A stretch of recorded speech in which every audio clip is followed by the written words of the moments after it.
আসসালামু আলাইকুম বন্ধুরা, সবাই কেমন আছেন? আমি সুপ্ত ভাই পেজ থেকে সবাইকে জানাই অনেক অনেক শুভেচ্ছা।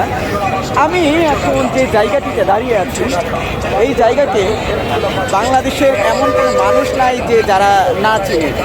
বাংলাদেশের সবথেকে পরিচিত, প্রসিদ্ধ এবং বিখ্যাত জায়গা। বিখ্যাত অনেক দিক দিয়েই হতে পারে। এক হচ্ছে হকারের দিক দিয়ে, কম দামের জিনিস পাওয়ার দিক দিয়ে এবং ঘনবসতির দিক দিয়ে। এই জায়গাকে বলা হয় গুলিস্তান।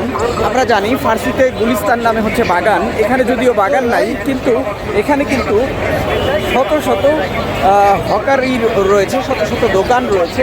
এখানে বাংলাদেশের সবথেকে এই জায়গাটিকে বলা হয় গরিবের বসুন্ধরা সিটি বা গরিবের শপিং মল। এই জায়গাতে কিন্তু সব ধরনের জিনিস এখানে কিন্তু পাওয়া যায়। এখানে স্বল্প মূল্যের সব ধরনের কেনাকাটা কিন্তু সাধারণ যে মানুষ তারা কিন্তু এখানে করতে পারে।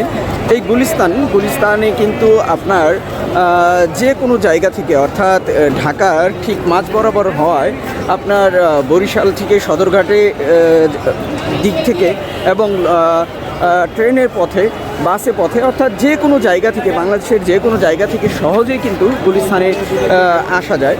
এই গুলিস্তানে বিভিন্ন ধরনের হকারি থাকায় বিভিন্ন ধরনের জিনিস কম দামে পাওয়া যায় বিধায় কাপড় চোপড় থেকে শুরু করে, জুতা থেকে শুরু করে বিভিন্ন ধরনের জিনিস যারা সাধারণ মানুষের ক্রয় ক্ষমতার মধ্যে থাকায় এখানে কিন্তু সহজেই মানুষ কেনাকাটা করতে পারে।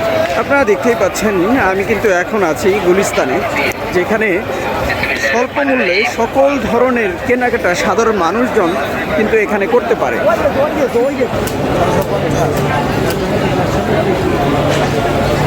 এই গুলিস্তানে শুধুমাত্র যে কাপড় চোপড় পাওয়া যায় তাই নয়, এখানে আপনারা কিন্তু নতুন টাকা থেকে শুরু করে সব কিছু পেয়ে যাবেন। অর্থাৎ ব্যাংকে যে নতুন টাকা অনেক সময় আমরা পাই না, কিন্তু গুলিস্তানে এলে আপনি নতুন টাকা এখানে টাকার বিনিময়ে ক্রয় করতে পারবেন এবং ছেঁড়া টাকার বিনিময়ে কিন্তু আপনি এখানে টাকা নিতে পারবেন। আপনার কাছে যদি কোনো ছেঁড়া টাকা থাকে অথবা পুরাতন টাকা থাকে, সেই টাকা কিন্তু এই গুলিস্তানে এসে আপনারা টাকার বিনিময়ে কিন্তু ক্রয় করতে পারবেন। এখানে দোকানদাররা বিভিন্ন ধরনের টাকার পসরা সাজিয়ে বসে আছে ক্রেতাদেরকে আকৃষ্ট করার জন্য।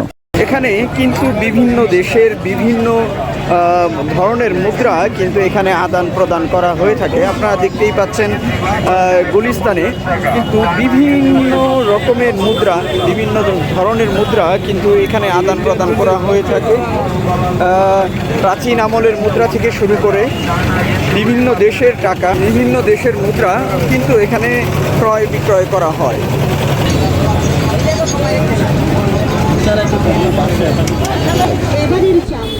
গুলিস্তানে আপনি কেনাকাটা করতে আসলে আপনাকে সবসময় আপনার পকেটের দিকে খেয়াল রাখতে হবে। এখানে কিন্তু পকেট মার, চোর বাটপারের অভাব নাই। আপনি যেখান থেকে আসুন না কেন অবশ্যই আপনাকে খেয়াল করতে হবে যেন আপনার পকেটটি সুরক্ষিত থাকে। দেখতেই পাচ্ছেন যে গুলিস্তানে বিভিন্ন ধরনের দোকান রয়েছে, বিভিন্ন ধরনের মানুষ কিন্তু এখানে এসে স্বল্প মূল্যে যে তাদের দৈনন্দিন চাহিদার যে পোশাকগুলো, সেগুলো কিন্তু এখানে স্বল্প মূল্যে ক্রয় করতে পারে। নতুন যারা দূর দূরান্ত থেকে গুলিস্তানে কেনাকাটার উদ্দেশ্যে আসেন তাদের উদ্দেশ্যে বলবো, আপনারা যখন গুলিস্তানে কোনো পণ্য ক্রয় করবেন অবশ্যই দামাদামি করে ক্রয় করবেন। কারণ এখানে যেহেতু বিভিন্ন ধরনের হকার বসে, এখানে বিভিন্ন রকমের পণ্য বিক্রি হয়। ছোট থেকে শুরু করে, ছোট বড় মাঝারি বাচ্চাদের থেকে শুরু করে সকল ধরনের পণ্য যেহেতু এখানে পাওয়া যায়, এইখানে প্রতারকের সংখ্যাও অনেক বেশি থাকে। আপনি যদি কোনো পণ্য দামাদামি করে ক্রয় না করেন, আপনি কিন্তু প্রতারিত হতে পারেন। গুলিস্তানের ফ্লাইওভারের নিচে বিশেষ করে ছেলেদের জুতা সামগ্রী নিয়ে বসে থাকে। এখানে ছেলেদের সকল প্রকার জুতা কিন্তু এই গুলিস্তান ফ্লাইওভারের নিচে পাওয়া যায়।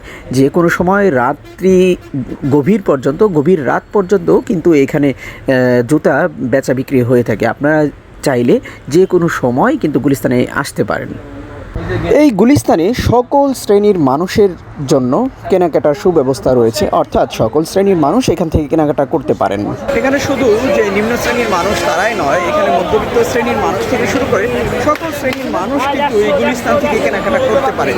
আপনারা দেখতেই পাচ্ছেন আমি কিন্তু এখন আছি গুলিস্তানের যে আমার দুই পাশে যে সমস্ত দোকানগুলো দেখতে পাচ্ছেন, এই দোকানগুলো থেকে স্বল্প আয়ের যে মানুষজন রয়েছে, যারা নিম্ন শ্রেণীর মানুষজন রয়েছে, তাদের কিন্তু যে চাহিদা সম্পন্ন পোশাক আশাক থেকে শুরু করে কসমেটিক্স থেকে শুরু করে জুতা থেকে শুরু করে সকল ধরনের পণ্য কিন্তু তারা এখানে ক্রয় করতে পারে।